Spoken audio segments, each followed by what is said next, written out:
हरे कृष्णा।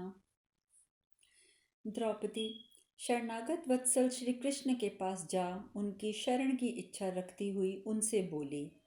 द्रौपदी ने कहा, प्रभो, ऋषि लोग प्रजा सृष्टि के प्रारंभ काल में एकमात्र आपको ही संपूर्ण जगत का सृष्टा एवं प्रजापति कहते हैं। महर्षि असित देवल का भी यही मत है। दुर्घष मधुसूदन, आप ही विष्णु हैं, आप ही यज्ञ हैं, आप ही यजमान हैं और आप ही यजन करने योग्य श्री हरि हैं, जैसा कि जन्माग्नि नंदन परशुराम जी का कथन है। पुरुषोत्तम, कश्यप जी का कहना है कि महर्षि गण आपको क्षमा और सत्य का स्वरूप कहते हैं। सत्य से प्रकट हुए यज्ञ भी आप ही हैं। भूत भवन भूतेश्वर, आप साध्य देवताओं तथा कल्याणकारी रुद्रों के अधीश्वर हैं। नारद जी ने आपके विषय में यही विचार प्रकट किया है। नरश्रेष्ठ, जैसे बालक खिलौने से खेलता है, उसी प्रकार आप ब्रह्मा शिविंद्र आदि देवताओं से बार बार क्रीड़ा करते हैं। प्रभो, स्वर्गलोक आपके मस्तक से और पृथ्वी आपके चरणों में व्याप्त हैं। ये सब लोग आपके उदर स्वरूप हैं। आप सनातन पुरुष हैं। पुरुषोत्तम, युद्ध में कभी पीठ न दिखाने वाले सब धर्मों से संपन्न पुण्यात्मा राजऋषियों के आप ही आश्रय हैं। आप ही प्रभु सबके स्वामी, आप ही विभु सर्वव्यापी और आप ही संपूर्ण भूतों के आत्मा हैं। आप ही विविध प्राणियों के रूप में नाना प्रकार की चेष्टाएं कर रहे हैं। लोक, लोकपाल, नक्षत्र, दसों दिशाएं, आकाश, चंद्रमा, सूर्य सब आप में प्रतिष्ठित हैं। महाबाहो, भूलोक के प्राणियों की मृत्यु पर वशता, देवताओं की अमरता तथा संपूर्ण जगत का कार्य सब कुछ आप में ही प्रतिष्ठित है। मधुसूदन, मैं आपके प्रति प्रेम होने के कारण आपसे अपना दुख निवेदन करूंगी, क्योंकि दिव्य और मानव जगत में जितने भी प्राणी हैं उन सबके ईश्वर आप ही हैं। भगवान कृष्ण, मेरे जैसी स्त्री जो कुंती पुत्रों की पत्नी, आपकी सखी और दृष्टिद्युम्न जैसे वीर की बहन हो, क्या किसी तरह सभा में केश पकड़कर घसीट कर लाई जा सकती है? मैं रजस्वला थी, मेरे कपड़े खराब थे, शरीर पर एक वस्त्र था। लज्जा एवं भय से मैं थर थर काँप रही थी। उस दशा में मुझ दुखनी अबिला को कौरवों ने सभा में घसीट दिया गया। भरी सभा में राजाओं की मंडली के बीच अत्यंत रजस्राव के होने के कारण मैं रक्त से भीगी जा रही थी। उस अवस्था में मुझे देखकर धृतराष्ट्र के पापात्मा पुत्रों ने जोर जोर से हंसकर मेरी हंसी उड़ाई। मधुसूदन, पांडवों, पांचालों, वृष्णिवंशी वीरों के जीते जी धृतराष्ट्र के पुत्रों ने दासी भाव से मेरा उपभोग करने की इच्छा प्रकट की। श्री कृष्ण, मैं धर्मता भीष्म और धृतराष्ट्र दोनों की पुत्रवधू हूँ। मैं तो भी उनके सामने ही बलपूर्वक दासी बनाई गई। मैं तो संग्राम श्रेष्ठ इन महाबली पांडवों की ही निंदा करती हूँ, जो अपनी यशस्विनी धर्म पत्नी को शत्रुओं द्वारा सताई जाती देख रहे थे। जनार्दन, भीमसेन के बल को धिक्कार है, अर्जुन के गांडीव धनुष को भी धिक्कार है, जो उन नराधमों द्वारा मुझे अपमानित होती देखकर भी सहन करते रहे। सत्पुरुषों द्वारा सदा आचरण में लाया हुआ ये धर्म का सनातन मार्ग है कि निर्बल पति भी अपनी पत्नी की रक्षा करते हैं। पत्नी की रक्षा करने के लिए अपनी संतान सुरक्षित होती है और संतान की रक्षा होने पर ही आत्मा की रक्षा होती है। अपना आत्मा ही स्त्री के गर्भ से जन्म लेता है, इसलिए वह जाया कहलाती है। पत्नी को भी अपने पति की रक्षा इसलिए करनी चाहिए कि वह किसी प्रकार से मेरे उदर से जन्म ग्रहण करे। वे जनार्दन, इन 5 पतियों से उत्पन्न हुए मेरे महाबली 5 पुत्र हैं। उनकी देखरेख के लिए भी मेरी रक्षा आवश्यक थी। युधिष्ठिर से प्रतिविंध्य, भीमसेन से सुतसोम, अर्जुन से श्रुतकीर्ति, नकुल से शतानीक और छोटे पांडव सहदेव से श्रुतकर्मा का जन्म हुआ है। ये सभी कुमार सच्चे पराक्रमी हैं। श्री कृष्ण, आपका पुत्र प्रद्युम्न जैसा शूरवीर है, वैसे ही मेरे महारथी पुत्र भी हैं।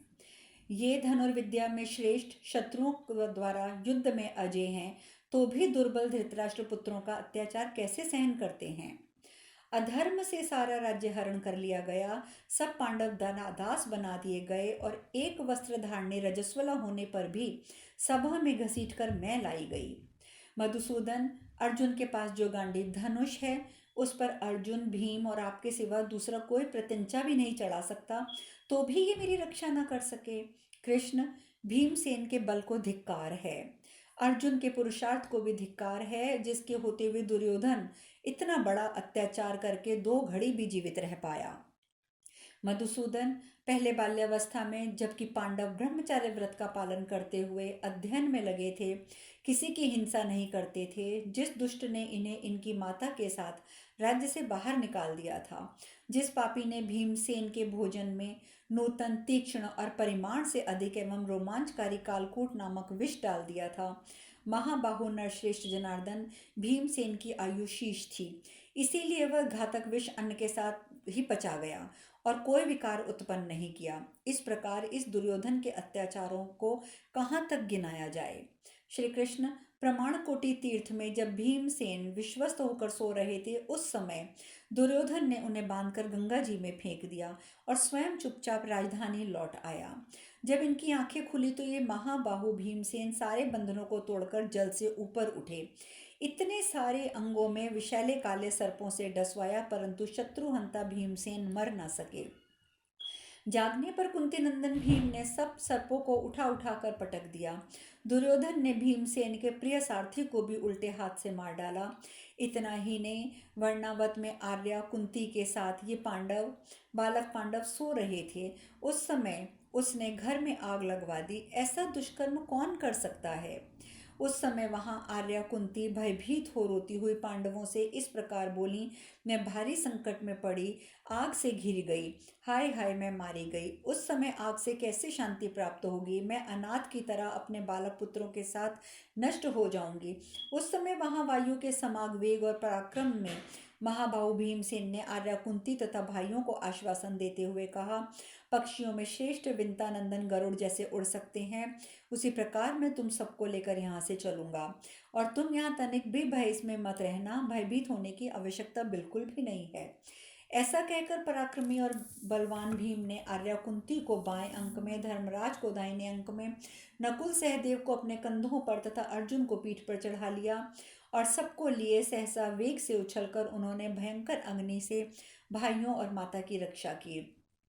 फिर वे सब यशस्वी पांडव माता के साथ रात में वहां से चल दिए और हिडिंबा के साथ एक भारी वन में पहुंचे।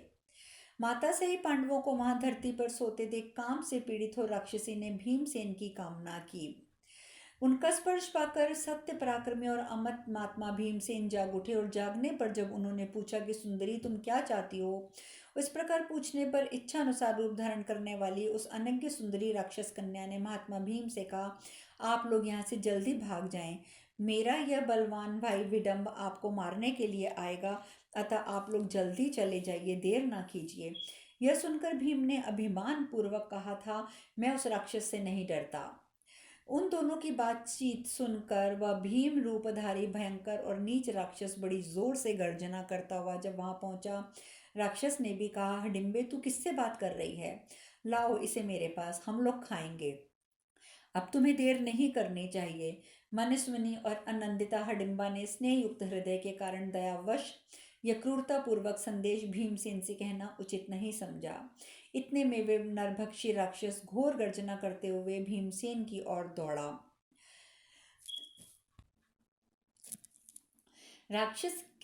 राक्षस ने भीमसेन के हाथ को अपने हाथ से पकड़ लिया। ये बात महाबाहु भीमसेन सह नहीं सके और वे कुपित हो गए और उनमें घमासान युद्ध हुआ। निष्पाप श्री कृष्ण, महापराक्रमी बलवान भीमसेन ने उस राक्षस के साथ भी युद्ध करके उसे पराजित कर दिया। इस यात्रा और तदंतर यात्रा आगे की और उस यात्रा में इनके प्रिय एवं हित करने में लगे हुए व्यास जी इनके परामर्शदाता हुए। उत्तम व्रत का पालन करने वाले पांडव उन्हीं की सम्मति से एक चक्रापुरी गए।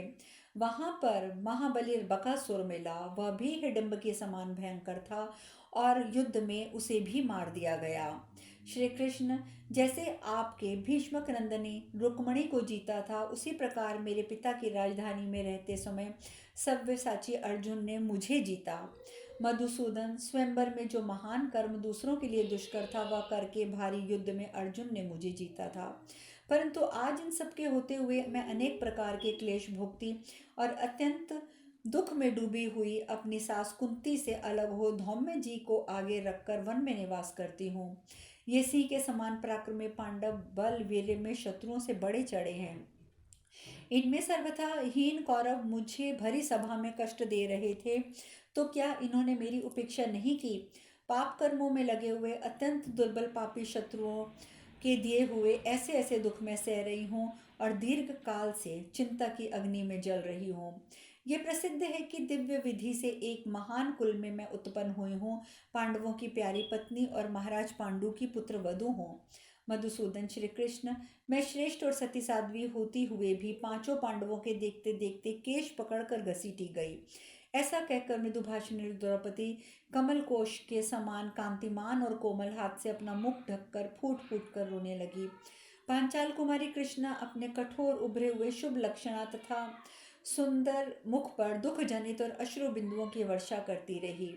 कुपित हुई द्रौपदी बार बार सिसकती और आंसू पोंछती हुई आंसुओं भरे कंठ से बोली, मधुसूदन, मेरे लिए न पति, न पुत्र, न बांधव, न भाई, न पिता, न आप ही हैं, क्योंकि आप सब लोग नीच मनुष्यों द्वारा जो मेरा अपमान हुआ था उसकी उपेक्षा कर रहे हैं। मानो इसके लिए आपके हृदय में तनिक भी दुख नहीं है। इस समय कर्ण ने जो मेरी हंसी उड़ाई थी उससे उत्पन्न हुआ दुख मेरे हृदय से दूर नहीं होता है। श्री कृष्ण, चार कारणों से आपको सदा मेरी रक्षा करनी चाहिए। एक तो आप मेरे संबंधी हैं, दूसरे अग्निकुंड में उत्पन्न होने के कारण मैं गौरवशालिनी हूँ, तीसरी मैं आपकी सच्ची सखी हूँ, चौथे आप ही मेरी रक्षा करने में समर्थ हैं। वैशंपायन जी कहते हैं, जन्मेजय, यह सुनकर भगवान श्री कृष्ण ने उन वीरों के समुदाय में द्रौपदी से इस प्रकार कहा।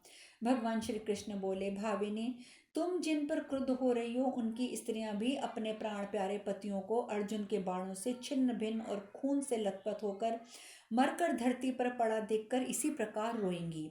पांडवों के हित के लिए जो कुछ भी संभव है मैं वह सब करूंगा, तुम शोक ना करो। मैं सत्य प्रतिज्ञा पूर्वक कह रहा हूँ कि तुम राजरानी बनोगी। कृष्ण, आसमान फट पड़े, हिमालय पर्वत विदीर्ण हो जाए, पृथ्वी के टुकड़े टुकड़े हो जाएं और समुद्र सूख जाए, किंतु मेरी ये बात झूठी नहीं हो सकती। द्रौपदी ने अपनी बातों के उत्तर में भगवान श्री कृष्ण के मुख से ऐसी बातें सुनकर तिरछी चितवन से अपने मंझले पति अर्जुन की ओर देखा। महाराज, तब अर्जुन ने द्रौपदी से कहा, देवी वर्णवर्णी रो मत। भगवान मधुसूदन जो कह रहे हैं वह अवश्य होगा, टल नहीं सकता। धृष्टद्युम्न ने भी कहा, बहन, मैं द्रोण को मार डालूंगा, शिखंडी भीष्म का वध करेंगे, भीमसेन दुर्योधन को मार गिराएंगे, अर्जुन कर्ण को यमलोक भेज देंगे, भगवान श्री कृष्ण और बलराम का आश्रय पाकर हम लोग युद्ध में शत्रुओं के लिए अजय हैं। इंद्र भी हमें रण में परास्त नहीं कर सकते, फिर धृतराष्ट्र के पुत्रों की तो बात ही क्या है। वैशंपायन जी कहते हैं, जन्मेजय, धृष्टद्युम्न के ऐसा कहने पर वहां बैठे हुए वीर भगवान श्री कृष्ण की ओर सभी देखने लगे। उनके बीच में बैठे हुए महाबाहु केशव ने उनसे कहा। इस प्रकार अर्जुन अभिगमन पर्व में द्रौपदी आश्वासन विषयक 12वां अध्याय पूर्ण हुआ। वासुदेव जी बोले, भगवान कृष्ण जी बोले, राजन, यदि मैं पहले द्वारका में या उसके निकट होता तो आप इस भारी संकट में नहीं पड़ते। दुर्जय वीर अंबिका नंदन धृतराष्ट्र, राजा दुर्योधन तथा अन्य कौरवों के बिना बुलाए मैं भी उस द्यूत सभा में आता और जुए के अनेक दोष दिखाकर उसे रोकने की चेष्टा भी करता।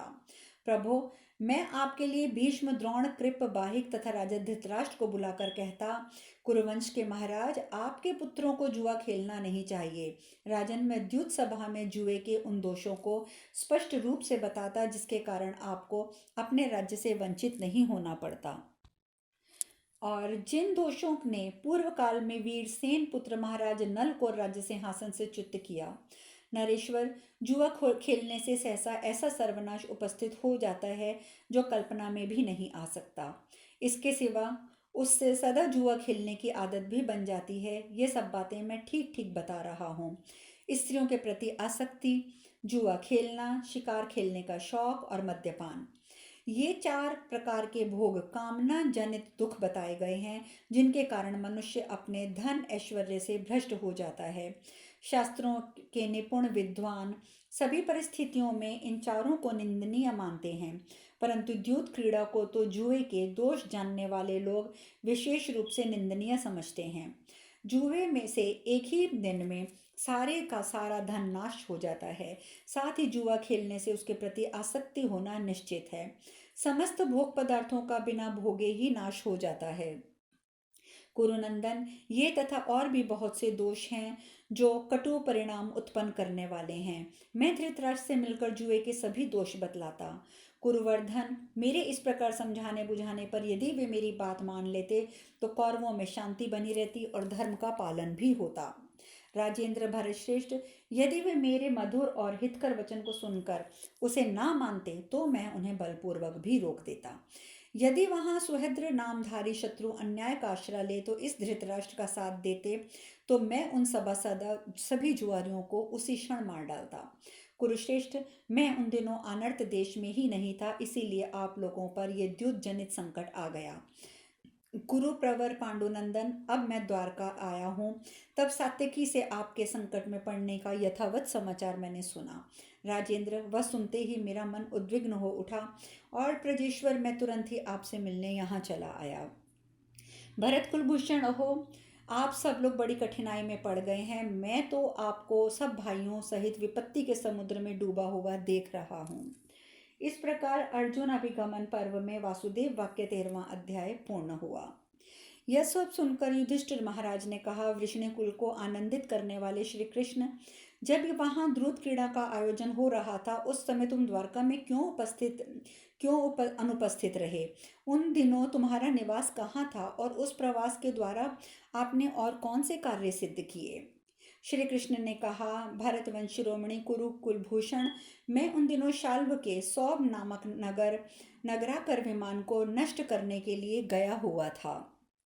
इसका कारण ये था, वह मैं बतलाता हूँ, सुनिए। भरत श्रेष्ठ, आपके राजसूय यज्ञ में अग्र पूजा के प्रश्न को लेकर जो क्रोध के वशीभूत हो कार्य नहीं हो सका था, इसीलिए जिस दुरात्मा महातेजस्वी महाबाहु महायशस्वी दम घोषवीर राजा शिशुपाल को मैंने मार डाला था, उसकी मृत्यु का समाचार सुनकर शाल्व प्रचंड रोष में भर गया था। भारत, मैं तो यहाँ हस्तिनापुर में था और हम लोगों से सुनी द्वारकापुरी में जा पहुँचा। शेष कथा कल।